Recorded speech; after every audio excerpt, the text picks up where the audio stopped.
Yes, come in. Captain, Lieutenant John Wright reporting on duty for basic flight training. Come in and sit down. I'm your instructor. Friends call me Eddie or Rick. And I hope you'll become not only one of my friends, but also a good pilot. And I'm going to help you with that. Lieutenant, we'll start our flight on the school board. I'm going to start with explaining how to control the aircraft. Please pay attention to the board. An airplane is controlled in 3 dimensions. Airplane rotation about the longitudinal axis is called roll. Right and left keyboard keys rotate your plane clockwise and counterclockwise correspondingly. By moving the joystick handle right and left, you get the same result as from keyboard right and left keys. The difference between the keyboard and the joystick is in more smooth and precise control of roll state by the joystick. Pitch determines how much the nose of your airplane is up or down. To raise the plane nose, press down key. To lower the plane nose, press up key.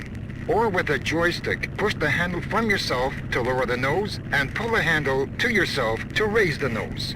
Airplane rotation about the vertical axis is called yaw. To turn your plane left, press Z keyboard key. To turn the plane right, press X keyboard key.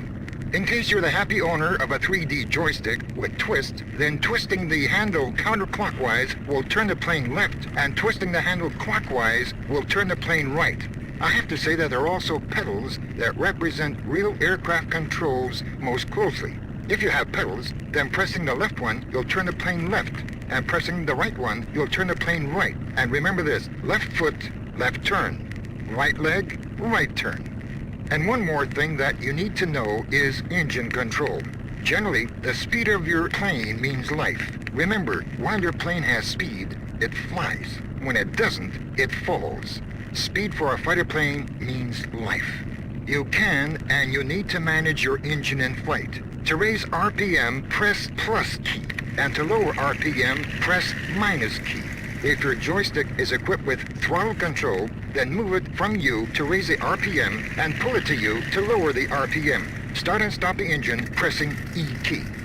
Remember, pitch is whether the nose of your plane is up or down. Roll is rotation of plane about longitudinal axis. Yaw is turning a plane about vertical axis. Throttle is engine control and therefore airplane speed control. I see that your face is a bit sad. Was it difficult? No, sir, not at all. I've remembered everything and I think I'll handle it. I also think so. As a matter of fact, it's pretty easy to control this bird. That's why, John, I think we need to check how you've learned this lesson. Come along to the plane.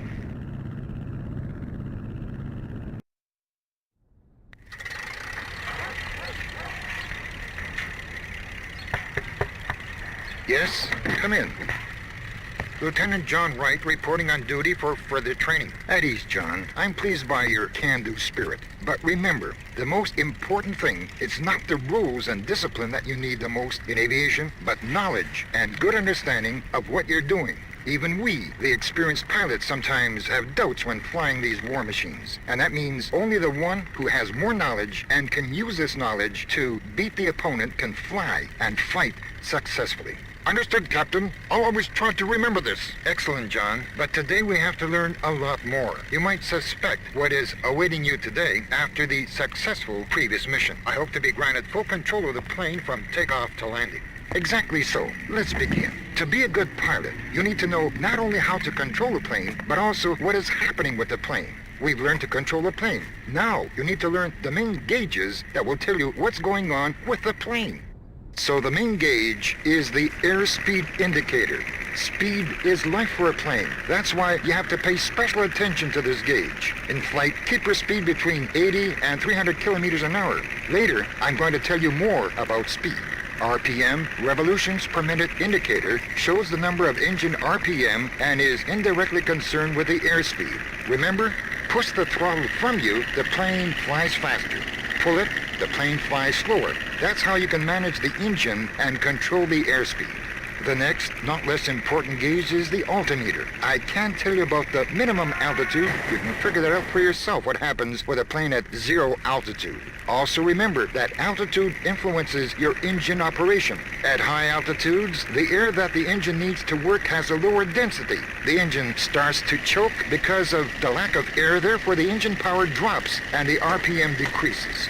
Well, that's about it about plane controls. Now about your task for today. Now you have to perform a circle flight with takeoff and landing. After takeoff, you'll proceed through the checkpoints. After passing one checkpoint, proceed to the other, and so on until landing. Now, let's take a look at these steps in detail.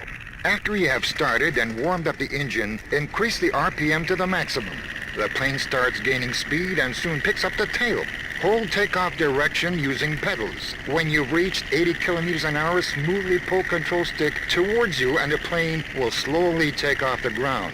Remember, no harsh moves with the stick. Reach 150 meters altitude. Control your speed and heading. Turn to the next checkpoint. After you pass the first checkpoint, start turning left towards the next checkpoint. Control your speed and altitude. Continue from one checkpoint to another until you pass the whole route. Now you have to land. After the final turn, start descending and lower the engine RPM so that the plane is not accelerating but also isn't losing speed. Control your speed, altitude, and heading of descent. When 5 to 10 meters above the ground, level the wings of your plane and smoothly pull the control stick towards you to force the plane into a level flight at an altitude of not more than 1 meter. Hold the control stick in this position and decrease the throttle completely. The plane will lose speed on its own and land. Remember, when you're doing this, the altitude must not be too high. When the tail touches the ground, fully pull the control stick towards you. Keep the direction of the run using pedals. That's how easy your today's mission is. It really isn't that easy as it seemed to be. Don't be upset before you try. The main quality of a fighter pilot is self-confidence. You can and must be controlled. All the rest is your skill and knowledge. Now let's go to the plane. Come on, John. More confidence. You'll do it just fine. Remember the main things: speed, altitude, and attention. My hints will help you to accomplish this mission. Good luck. Yes, sir.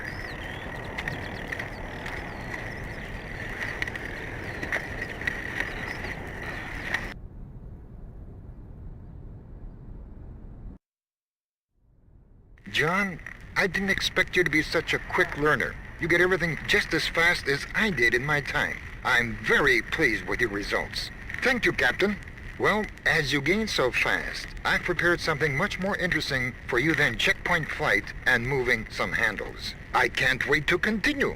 Our next task is airplane operating restrictions. I know it might sound too boring, but remember, John, not only your life and safety of a plane, but also your combat success directly depends on your understanding of what I'm about to tell you today. The closer you can come to the limits of your SPAD capabilities, the more advantage you'll get over your enemy in combat. An airplane is the most advanced combat unit that is engaged in this war, John. SPAD 13 that you're learning to operate is the top of technological progress. As any other machine, the airplane has restrictions, and that's what we're going to talk about today. First, a couple of words about why an airplane flies. An airplane can fly thanks to the lifting force generated by its wings. The lifting force happens only when the airflow comes towards its wings. That's why, as I told you, speed is most important. But besides, the plane cannot keep flying when the speed is below 90 kilometers an hour, and it also cannot maintain speeds higher than 350 kilometers an hour. When you overcome this limit, the plane structure won't be able to hold the pressure of the airflow and will fall apart. The plane will lose the ability to perform a controllable flight, so pay special attention to your speed while diving. Don't accelerate past 350 kilometers an hour. Also, if you pull the stick too much while at high speed, the lifting force of its wings may become too big so the pilot will be pushed into his seat and he'll have trouble breathing. Wings might not sustain such a load and collapse, so don't let high G's in maneuvers. On the other hand, if you push the stick too far so that the pilot will be thrown out of his cockpit, if not for the seatbelt, then the fuel won't be flowing to the engine from the fuel tank and the engine will stop. If during an energetic maneuver or normal flight you lose speed, you've got another problem waiting for you. The plane won't have enough lifting force and will stall and fall into a spin. A spin means falling of a plane in spiral, uncontrollable rotation. At low altitudes, this will result in death. But if you have enough altitude, then you have a chance. Push the control stick fully from you and in the direction of the rotation. Fully press the pedal opposite to the rotation direction. In a few spiral turns, the plane will start reacting to the controls. Lower its nose and stop rotating. After that, you can start pulling out of the dive. But don't hurry with it as you can stall again. The other important thing you have to watch all the time is the altitude. If you lose the altitude until it becomes zero and it wasn't meant to be a landing, the results of this achievement will most probably be observed not by you, but by the funeral team. However, there exists also a high altitude limit. You cannot fly above it. It's called practical ceiling. At high altitudes, the air is colder and rarefied. Cold and low pressure not only cause a man great discomfort, but they also badly influence the work of the engine. It loses power and can choke until it stops. Now, let's repeat the main dangers that are awaiting you, Lieutenant. Keep the airspeed between 90 and 350 kilometers an hour. Don't let high G turns. Don't turn your plane upside down so that the fuel cannot reach the engine. What you have to do in this mission is take off and climb to 800 meters, then dive and reach speed close to maximum. But watch carefully not to exceed it. After that, energetically, with a high G, pull the plane into a climb so that you can hear your wings buzz but not break. Climb to 800 meters again. At this altitude, completely lower the throttle and try to hold the plane at this altitude without descent. Then it's going to lose speed and stall. After you pull out of the spin, return to the airfield and land. That's all. John, I know there's a lot of information and this mission is rather complicated. But considering your previous success, I have no doubt whatsoever you'll accomplish this one. My hints will help you in flight. Good luck.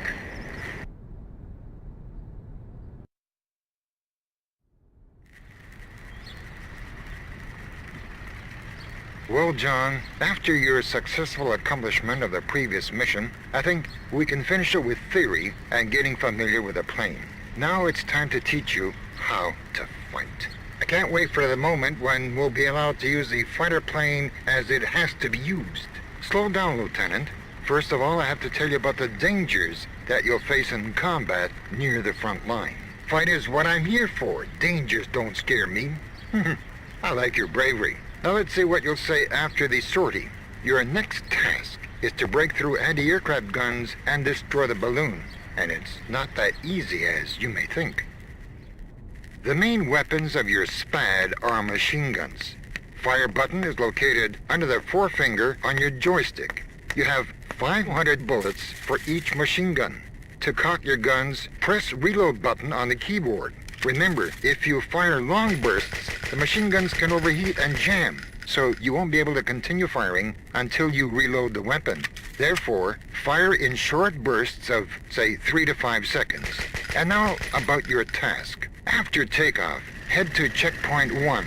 Checkpoint 1 is located near the front line. You'll know you're above the front line by the burnt-out ground under you.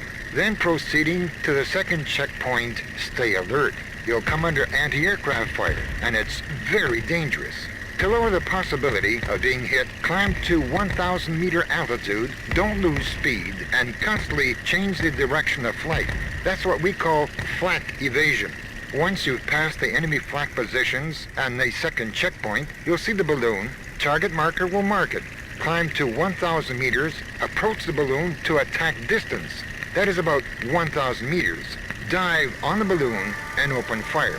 Come out of the attack in a combat turn and repeat your attack on the balloon if you didn't destroy it in the first attempt. After the balloon is destroyed, there will appear the next checkpoint marker. This is your landing base. The route to it lies through the area of enemy air defense. Proceed home making flak evasive. I need you here alive and healthy.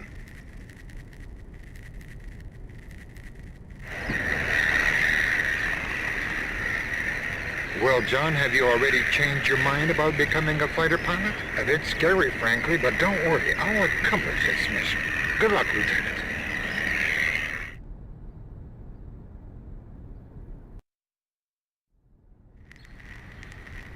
I can say, John, you shoot just as well as you fly. And for breaking through flak defenses, you deserve special credit. You successfully overcome your fear. I'm very pleased. Captain, frankly, I didn't even start being afraid. Maybe that's better. Anyway, enough compliments. Your next mission is not about the air, but about the ground. You're going to learn to bomb and strafe ground targets. But first, of course, a bit of boring theory and then details of what you'll have to do. We can engage ground targets not only with guns, but also with bombs. Use K on the keyboard to drop bombs. There are two ways to attack ground targets, from flat dive and from steep dive. Each way has its pros and cons and should be used depending on the combat situation. A flat dive attack is when your dive angle is less than 30 degrees.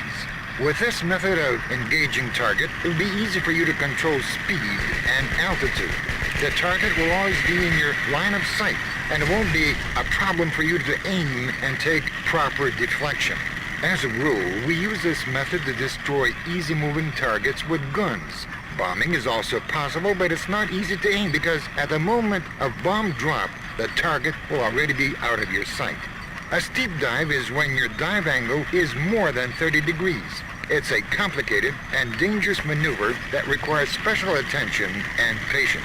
Pay extra attention to your speed and especially altitude. When pulling out of such a dive, remember that the airplane structure has G limits, which you should know from your previous lessons, that you must not exceed. But the dangers of this maneuver are compensated by its advantages. Tanks and other armored vehicles have thinner armor on the top. Attacking from above, you'll have more chances to destroy the target. That's the first advantage. The second advantage, attacking from above, will let you keep speed and maneuverability after the attack. It will also make it much harder for anti-aircraft guns to hit you. That's also why it's recommended to engage flaks from a steep dive. And the third, when you're in a steep dive, bomb trajectory will have less deviation from the aiming, so it will be much easier for you to aim for bombing. Deflection is aiming at a point where the target will be when your bullet or bomb will reach it. Remember, the higher the speed of your target, the bigger the deflection. Drop the bomb when the target is between the center of your gun sight and the hood. Well, this must be all I can tell you about engaging ground targets. Now about our mission. At checkpoint 1, there are two targets for you, a truck and a car. Use flat dive and machine gun to destroy these targets. After you destroy two vehicles, proceed to checkpoint 2.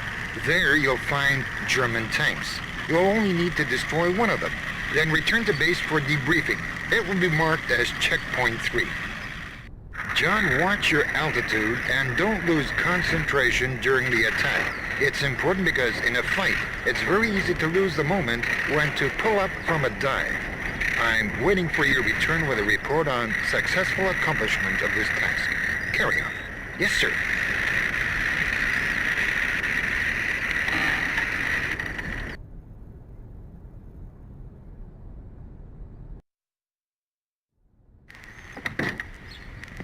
Good afternoon, Captain. Glad to see you, Lieutenant. Please sit down. Thank you, sir. Today is the final lesson. If you successfully accomplish today's mission, I won't have any more secrets left. You'll become a true fighter pilot, ready to execute any mission assigned by your command. And today's topic is the meaning of existence of a fighter pilot, a dogfight. I want you to remember these 6 rules of a dogfight that were formulated by German fighter ace Oswald Gülke. These rules are known as Dicta Gülke. Though he died, his death is yet another confirmation that a dogfight is not all about rules, but also about thinking quick. and being able to make only the right decisions. It's the only way you can survive. They say he died of an accident, but you're not to let such accidents happen. Dictadocus says, try to secure advantages before attacking. If possible, keep the sun behind you. Always follow through an attack when you've started it. Fire only at close range, and only when your opponent is properly in your sights. Always keep your eye open on your opponent, and never let yourself be deceived by ruses. In any form of attack, it is essential to assail your opponent from behind. If your opponent dives on you, don't try to evade his onslaught, but fly to meet it. When over enemy lines, never forget your line of retreat. And for the Staffel, attack in groups of 4 or 6. When the fight breaks up into a series of single combats, take care that several do not go for one opponent. Don't be surprised that I'm repeating these rules stated by a German pilot. There are no nationalities in the air. There are only winners and losers. And now let's talk about maneuvers that will help you keep or win air superiority over your enemy. A combat turn will let you to turn towards the enemy and climb some altitude. Use it to take comfortable attack position. Split S, another way to get good attacking position. Loop, a good way to deceive your enemy and get on his tail. And scissors, one of the most secure ways to get lost of your enemy. Now, about your combat task. Proceed to checkpoint 1 at a 2,000 meter altitude. Locate the enemy plane. Attack it from the tail. Don't let him attack you.